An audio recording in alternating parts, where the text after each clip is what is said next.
ഇവിടേണ്ടത് അവിടുത്തെ നാട്ടുകാരെയാണ്. അങ്ങനെ പിടിച്ചു നിൽക്കാൻ വേണ്ടി അവിടുത്തെ മെയിനായിട്ട് എനിക്ക് തോന്നിയ ആൾക്കാരോട്ട് ഞാൻ പരിചയപ്പെടാൻ പോകുന്നു. ഹായ്. എന്റെ സ്ഥലം ഇവിടെയല്ല, ഞാൻ ഇച്ചിരി ദൂരെയാണ്.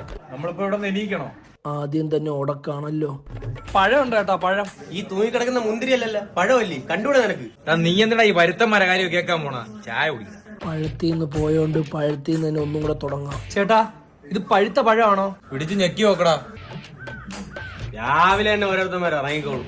ഈ നാട്ടിലെ സ്പെഷ്യൽ എന്താണ് ചേട്ടാ? ആ ചെറുക്ക നാട് കാണാൻ വന്നാ നാട് കണ്ടിട്ട് പോണം. കൂടുതൽ നാട്ടുകാരെ പൊളയ്ക്കാൻ വന്നു കഴിഞ്ഞാൽ ഏത്തപ്പഴിഞ്ഞ് വായി വെച്ച് തരും. ചേട്ടാ, ഇവിടെ ഏത്തപ്പഴൊക്കെ ഫ്രീ ആണ്. പോടാ. എന്തായാലും തിരിഞ്ഞല്ലേ ചേട്ടാ, 2 ഗുണ്ട്. ഗുണ്ടില്ല. ആ ഓക്കെ. എന്തോന്ന് പറഞ്ഞ ഉമാരായിട്ട് കമ്പനിയാവുന്ന പെണ്ണേഴ്സ് പറഞ്ഞു നോക്കാം.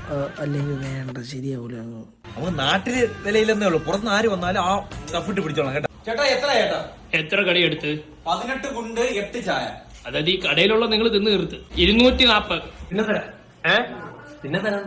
പൈസ തരോടാ. കറുത്ത കുത്തുള്ള MR കോഡ്. വിദ്യാഭ്യാസം ഇല്ലാത്ത മാതിരി. ഇതാ കയ്യിലാണ് അയച്ച. അങ്ങ് വന്നേ. മിമിക്രി ഒക്കെ പിന്നെ ഒറിജിനലായിട്ട് അയക്ക്. ഇതിലൊരു കുത്ത് കുറവാണ് കേട്ടോ. അത് ഞാൻ കണ്ടു തീർത്ത്.